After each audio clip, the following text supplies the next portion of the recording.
você? Está começando o MPTV, o seu canal de comunicação com o Ministério Público da Paraíba. No programa de hoje você vai ver reportagens sobre a ação ajuizada pela Promotoria de Serraria para interditar o matadouro público da cidade e sobre as medidas que vêm sendo adotadas pela Promotoria de Bahia para cobrar a implementação do saneamento básico no município. Também vai saber o que o Ministério Público do Estado está fazendo para cobrar dos supermercados ações de inclusão e acessibilidade às pessoas com deficiência. No estúdio, vamos receber o novo Procurador-Geral de Justiça, Francisco Seráfico da Nóbrega Filho. Ele vai falar sobre as perspectivas da sua gestão para os próximos 2 anos. Fique com a gente, o MPTV está no ar.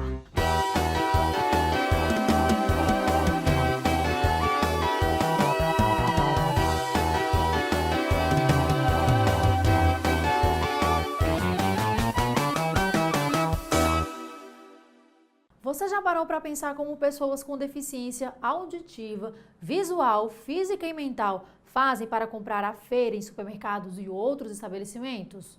Além de barreiras arquitetônicas, como a falta de piso tátil e rampas, por exemplo, essas pessoas também enfrentam barreiras atitudinais, como o preconceito.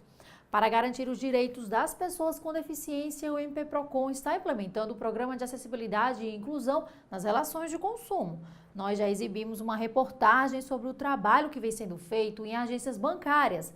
Agora você vai ver o que está sendo feito em relação aos supermercados. Muitas vezes a cozinha da Suzy vira um exercício de desafio diário para sua ausência total de visão.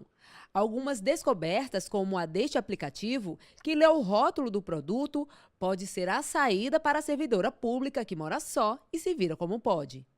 Ele está reconhecendo.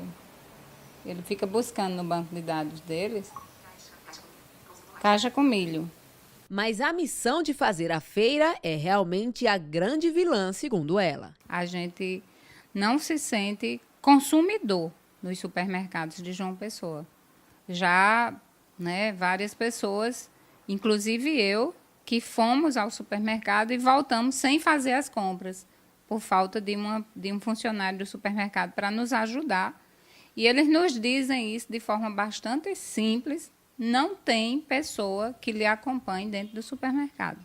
E a gente volta para casa sem fazer as compras. Após fazer visitas a bancos e instituições financeiras da capital, o Programa de Proteção e Defesa do Consumidor do Ministério Público da Paraíba, o MP-PROCON, através do Programa de Acessibilidade e Inclusão nas Relações de Consumo, resolveu desta vez dar início a fiscalizações em supermercados para detectar os principais problemas de acessibilidade nesses estabelecimentos. É um nicho de consumo extremamente importante e que, infelizmente, em alguma circunstância, a pessoa com deficiência tem seus direitos vilipendiados, pisoteados e não trata com a efetiva dignidade que deve ser tratado.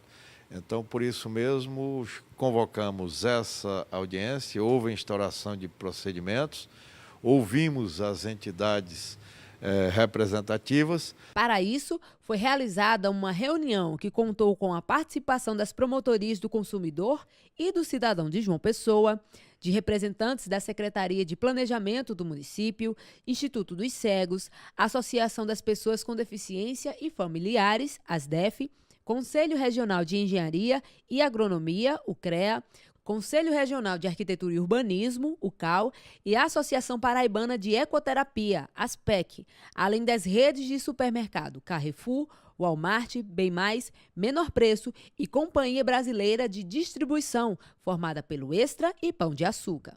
Você dando uma olhada superficial, principalmente o leigo, dando uma olhada superficial, acha que aquele estabelecimento é plenamente acessível, porque vê rampas, vê esteiras rolantes, então acha que é acessível. Quando se trabalha de modo, vamos dizer assim, com assuntos pontuais, quando se traz à Secretaria de Planejamento demandas pontuais, cinemas, shoppings, supermercados, facilita o trabalho da gente, porque dá uma objetividade no que diz respeito à atuação da CEPLAN.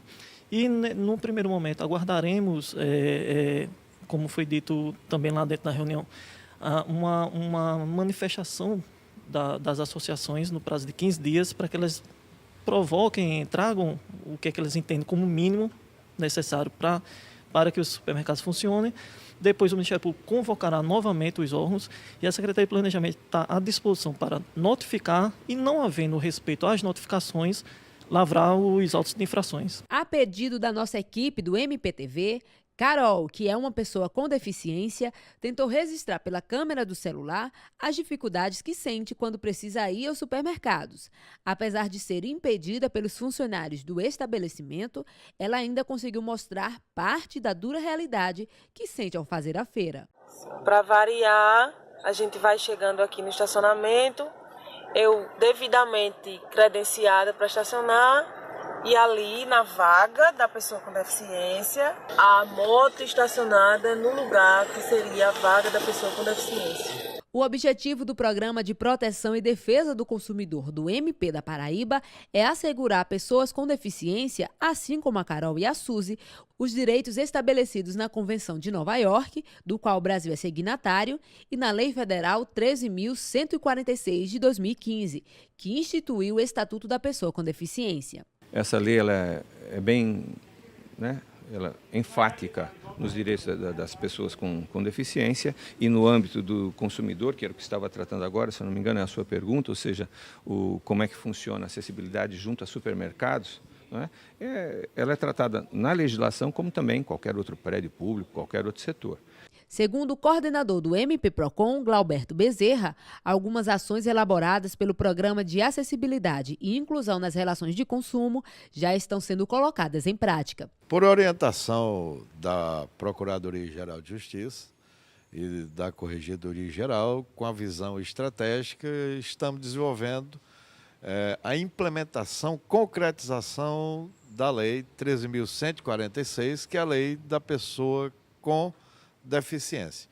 E a ótica que nós estamos trabalhando é exatamente a acessibilidade da pessoa com deficiência nas relações de consumo. No próximo bloco, não perca as reportagens sobre a ação civil pública que requer o fechamento do matadouro de Serraria e sobre as medidas que vêm sendo adotadas pela Promotoria de Bahia para garantir o saneamento básico no município. Não saia daí. Pode falar, pode chamar. Cultura, saúde, mobilidade, justiça, segurança, trabalho, respeito, educação, sustentabilidade. Queremos escutar você e fazer mais pela nossa cidade. É eficiência, transparência e compromisso. É a Casa do Povo. Câmara Municipal de João Pessoa. O lugar para a sua voz falar mais alto.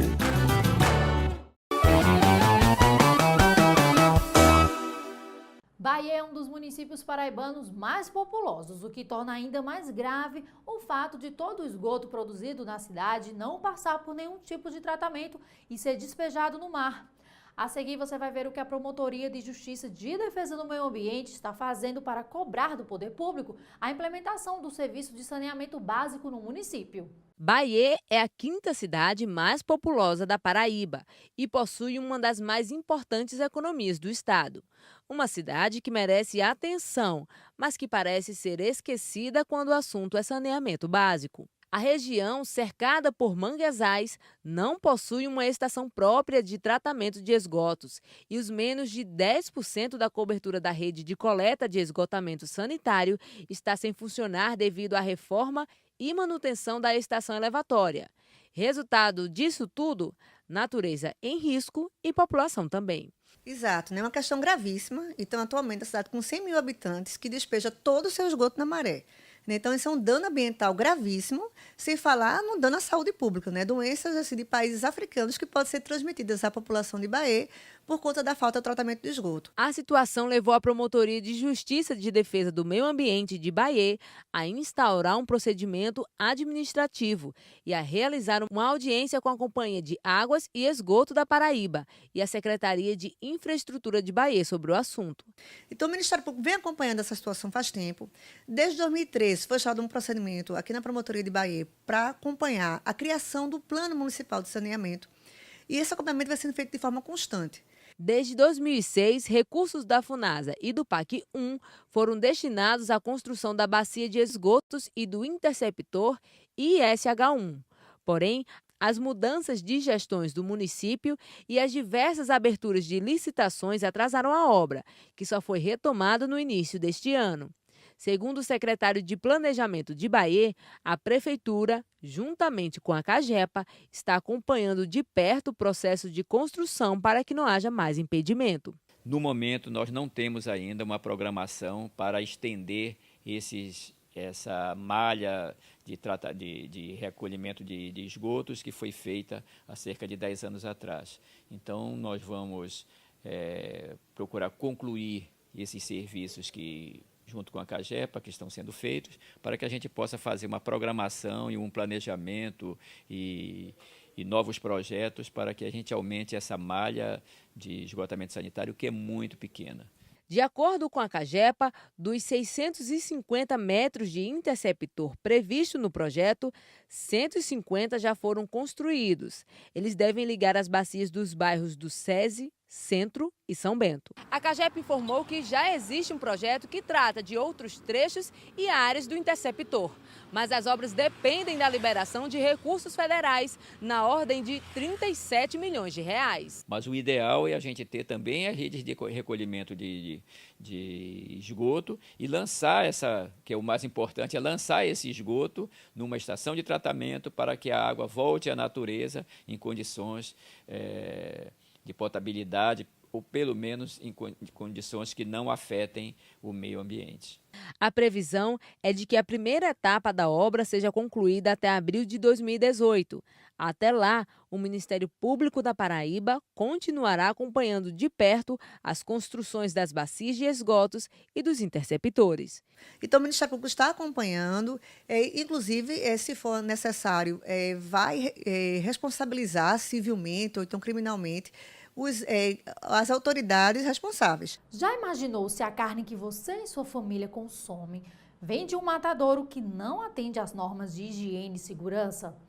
Em Serraria, o matadouro público municipal funcionava em desacordo com todas as exigências legais e dos órgãos de fiscalização, colocando em risco a saúde da população e o meio ambiente.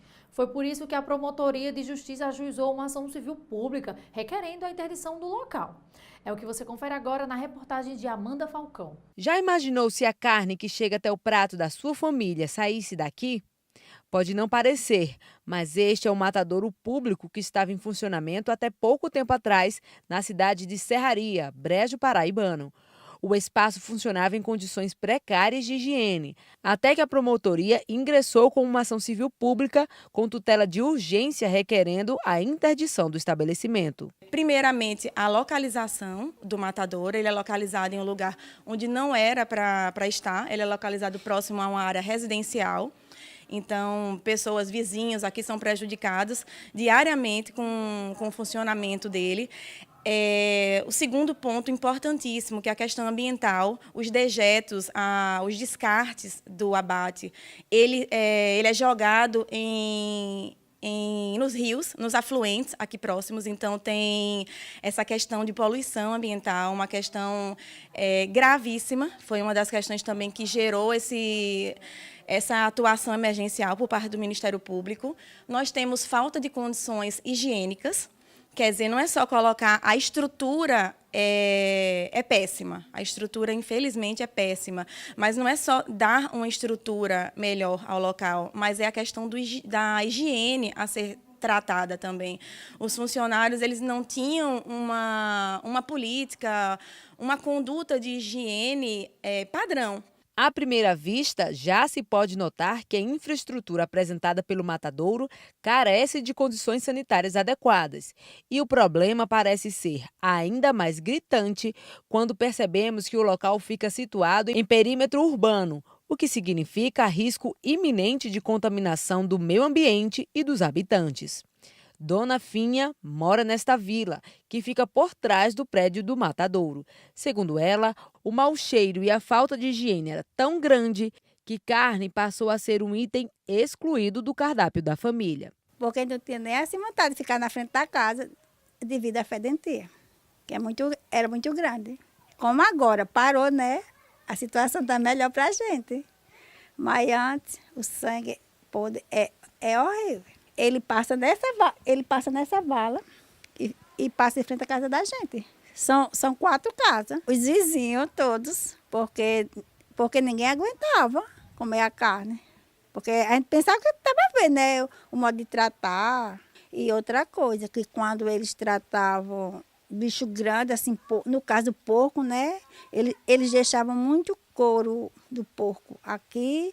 E quando era na segunda-feira, era um monte de urubu. A gente ficava com vergonha de receber uma visita, né? Porque não tinha como uma visita almoçar. Cerca de 15 animais eram abatidos por semana neste espaço, que não conta com piso nem revestimento de cerâmica, o que dificulta a higiene do local, e nem conta com a presença de talhas, estruturas onde o boi é pendurado para ser retirado o couro. Mas além da falta de higiene, o que também chama atenção é a ausência do respeito com o animal que aqui é abatido. Eles são abatidos com marretas. Se dá várias marretadas no animal e ele não morre e depois ele fica cambaleando de um jeito e novamente marreta-se o animal. Então é um sofrimento, uma crueldade que hoje não mais se admite. O inquérito civil público para apurar irregularidades no matadouro de Serraria foi instaurado pela Promotoria de Justiça em 2014. Diligências foram feitas junto à Vigilância Sanitária Estadual, Conselho Regional de Medicina Veterinária e órgãos da Secretaria de Estado de Desenvolvimento Agropecuário. Desde aquela data, nada foi feito pelo município para corrigir as irregularidades. E aí, a decisão foi a de ajuizar uma ação civil pública para interditar o local. Os cerca de 30 funcionários que trabalhavam aqui foram remanejados provisoriamente para o matadouro do município de Borborema, mas até o início de 2018, eles deverão ser transferidos novamente, desta vez para o matadouro de Solânia, que segue os padrões de qualidade e está em fase de conclusão. É por isso que, segundo o secretário de Agricultura e Meio Ambiente do município de Serraria, os ajustes no matadouro do município serão os mais básicos possíveis, porque em breve ele fechará as portas de vez. Não adianta a gente fazer uma despesa alta quando nós não vamos ficar aqui nesse matadouro. Vai ser regionalizado lá em Solânia. E há poucos momentos eu falava com ela para a gente já abrir ele, um matadouro, para a gente já começar as nossas atividades da reforma, tá entendendo? Principalmente o piso, que é necessário que faça, tá entendendo? O muro, que é baixo, que sempre foge os animais quando chega aqui no matadouro. Essas atividades nós temos que já começar a fazer. E só com essas providências emergenciais é que a gente procede a uma nova inspeção e será verificado se tem condições ou não de funcionamento. Se não houver, permanece interditado. A questão principal é saúde, realmente é a defesa da população. No próximo bloco, não perca a entrevista com o novo Procurador-Geral de Justiça do MPPB, Francisco Seráfico. Ele vai falar sobre as prioridades e desafios da sua gestão nos próximos 2 anos. Não saia daí. Quero começar o meu discurso dizendo que, como vereador, vou priorizar a área da educação. Esse é o caminho para a construção de um futuro melhor. Queremos priorizar também a construção de mais casas populares. Afinal de contas, uma cidade só pode crescer de forma organizada quando possui o cidadão como prioridade.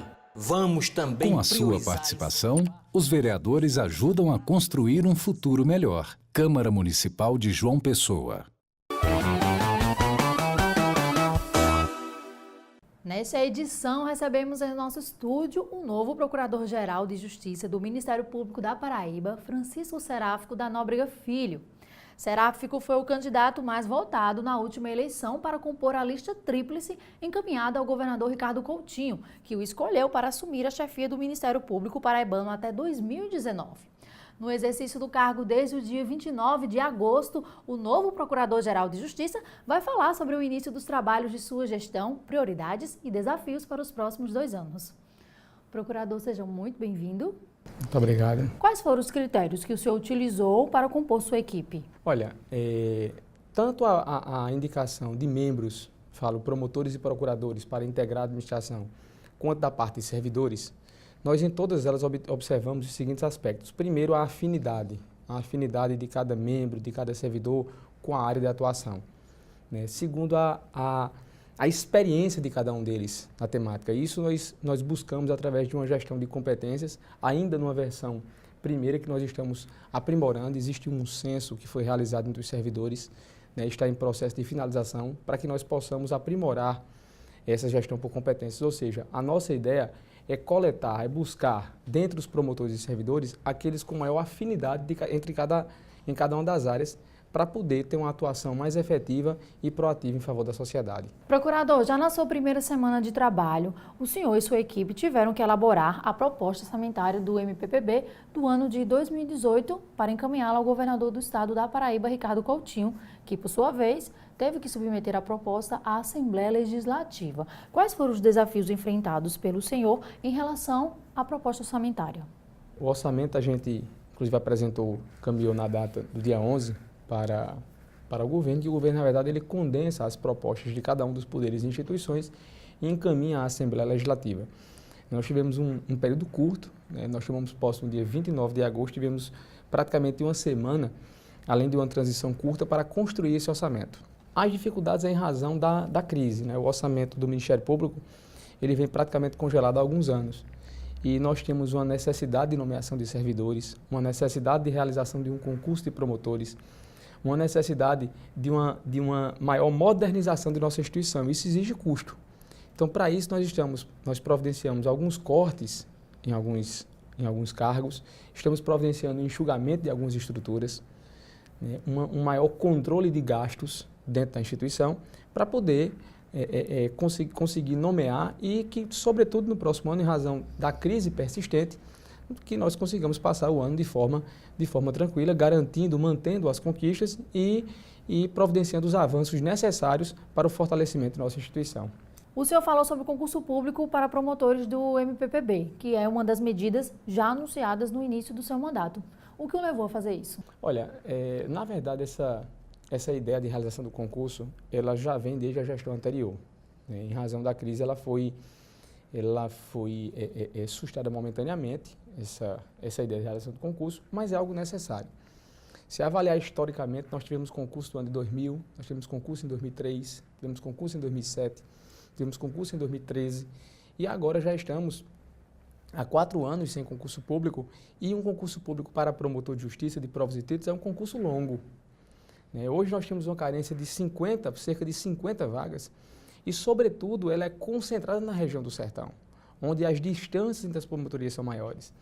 Então, lá você tem promotores com, no mínimo, 2 promotorias, alguns, inclusive, com 3 promotorias. Então, para que você consiga acumular essas atribuições, demanda um esforço muito grande dos membros. É bom que se diga que em todas as localidades nós temos promotores dispostos a atender a população. Isso é importante deixar claro. Mas, para você ter uma ideia, nós já deslocamos da capital de Campina Grande 7 promotores para exercer suas atribuições na região do Sertão, já em razão da carência. Então, não é uma situação que a gente consegue segurar por muito tempo. Então, o concurso público, na verdade, ele vem apenas, não vem para incrementar o quadro. Ele vem, na verdade, para recompor um quadro que está totalmente deficitário, sobretudo na região do Sertão. Não é uma prioridade do Sertão. Nós temos na região do Brejo também uma carência, mas no Sertão ela é mais sentida, sobretudo em razão das distâncias entre as promotorias. Procurador, ainda sobre o concurso, gostaria que o senhor falasse quantas vagas serão oferecidas, quais as localidades que devem receber esses novos promotores e qual o impacto financeiro deles na instituição. O concurso público de promotor só pode ser realizado para a contratação de 10 promotores, que eles ingressam como promotores substitutos. E aí são obrigados a passar por força de lei 2 anos nessa condição. Durante o período dessa condição de promotor substituto, eles podem desempenhar as atribuições em qualquer localidade do Estado. Por óbvio, em razão dessa situação, como foi no último concurso, desempenhar as atribuições na região do Sertão em razão da carência. Até porque hoje nós já temos 7 promotores da capital e de Campina Grande no Sertão. Então, praticamente vai haver uma substituição dos membros que estão lá pelos novos membros. Isso é uma situação que a gente não consegue segurar por muito tempo, daí a razão da necessidade do concurso público. Em termos de impacto financeiro, é um impacto considerável, né? Só que esse impacto vai ser mais sentido de forma efetiva no ano de 2009, porque o ano de 2018 é praticamente para realizar o concurso público. Então, nós vamos ter o próximo ano todo para enxugar mais as estruturas do Ministério Público, né, condensar, tornar mais resolutivo para poder garantir o ingresso dos membros. Agora, no orçamento já há previsão, né, para o final do ano da nomeação desses 10, né, se o concurso finalizar até o final do próximo ano, que é um concurso que demora cerca de pelo menos um ano. Procurador, ainda falando sobre o concurso público, sendo que dessa vez sobre o concurso de servidores, quando devem ocorrer as próximas nomeações? Olha, foi firmado um calendário com o Conselho Nacional do Ministério Público e com o Tribunal de Contas do Estado, um termo de ajustamento de conduta firmado na gestão anterior, se comprometendo a nomear os servidores dentro de um calendário, de um cronograma semestral. Já foi cumprido nesse ano, o primeiro e o segundo semestre já foram cumpridos, mas falta a nomeação no próximo ano e no ano subsequente, ou seja, 2018 e 2019. A tendência no próximo ano é que haja a nomeação em junho de cerca de 17 servidores e em dezembro de cerca de 13 servidores, para que feche o calendário dos 30 de 2018. Essa é a previsão inicial, em razão da dificuldade orçamentária. Nós pretendíamos nomear antecipadamente, março, mas infelizmente o orçamento nos impossibilita, a preço de hoje, de dar uma outra previsão que não seja junho e dezembro. Claro que se houver uma possibilidade de contratação antecipada, nós iremos fazê-lo, em razão da necessidade e carência também de servidores. Nós temos um quadro completamente deficitário. Hoje nós temos promotorias que não têm servidor. Então, é uma dificuldade absurda para o promotor que desempenha suas atribuições naquela localidade. Procurador, vamos falar sobre quais são as prioridades da sua gestão para os próximos 2 anos? O primeiro ponto é a modernização da estrutura. Nós precisamos reorganizar, implantar o sistema do MP virtual em todas as promotorias. Nós tivemos uma reunião ontem, né, com a diretoria de tecnologia, justamente para estabelecer o calendário de implantação do MP virtual. Nós temos que virtualizar todos os procedimentos administrativos em trâmite nas promotorias de justiça. E, claro, tornar essa interoperabilidade com o PJE, com o sistema do Tribunal de Justiça, para poder dar uma resposta mais rápida em relação aos procedimentos e aos processos, e ter um controle mais efetivo sobre isso. Então, essa é uma meta essencial da gestão. Com esse controle, com essa implantação do MP virtual, nós vamos ter, de forma mais efetiva, um parâmetro real da necessidade de servidor em cada localidade. Porque com o sistema virtual nós vamos saber as demandas, o que chega em cada promotoria, o tempo de resposta, e aí nós vamos poder dar uma atenção maior àquelas promotorias que têm uma demanda maior de serviço. Então, a questão da reorganização administrativa, de relotação de servidores e de equalizar as atribuições dos promotores, também é uma outra demanda essencial. Falo que, em termos de parte administrativa, essas são as maiores demandas da instituição. Na linha institucional, aí o nosso foco já é de fortalecimento das promotorias sociais e de combate mais efetivo aos desvios de recursos públicos. Procurador, como o senhor pretende melhorar a atuação do Ministério Público Paraibano no combate à criminalidade e à corrupção? Olha, primeiro com o fortalecimento dos órgãos de atuação de combate à corrupção, aos desvios de recursos públicos em geral. Aqui falo do GAECO, da Comissão de Combate aos Crimes de Responsabilidade e Improbidade Administrativa, ao Núcleo de Controle Externo da Atividade Policial, ao Centro de Apoio Operacional Criminal, o CAOP Criminal. Todas essas estruturas nós estamos integrando, ou seja, nós procuramos, junto à Procuradoria-Geral, traçar sempre metas comuns, ou seja, que essas instituições, que esses órgãos internos, eles trabalhem unidos, junto com os promotores e procuradores criminais, para que nós possamos dar uma resposta mais efetiva. Nós precisamos evitar que cada um dos órgãos fiquem separados. Quando nós trazemos a união desses órgãos, trabalhando sempre de forma integrada, com objetivo comum, nós podemos dar um foco e tornar mais resolutiva e efetiva essa atuação de combate à corrupção. Para finalizar nossa entrevista, procurador, gostaria que o senhor dissesse que medidas devem ser adotadas para aproximar mais a instituição da população e que trabalho deve ser feito na área social e na defesa dos direitos dos cidadãos. Olha, essa aproximação com a sociedade, ela não é apenas uma medida, ela é algo essencial em relação ao Ministério Público. Eu falei, inclusive, no discurso de posse, que esse binômio Ministério Público-Sociedade é algo que a gente não podia perder de vista em nenhum momento em nossa instituição, em nenhum momento em nossa atuação, administração. Uma das nossas primeiras metas é justamente criar, instituir, junto com a ouvidoria, a Central de Atendimento ao Cidadão, no Ministério Público, inicialmente em João Pessoa e Campina Grande, para que nós possamos atender a população e dar uma resposta mais efetiva, orientar a população, né, explicitar onde qual órgão do Ministério Público ela deve se dirigir. A gente precisa fazer uma triagem e isso a gente vai conseguir aproximar cada vez mais a população do Ministério Público. E o fortalecimento das promotorias sociais. Nós estamos inicialmente fortalecendo os centros de apoio operacional.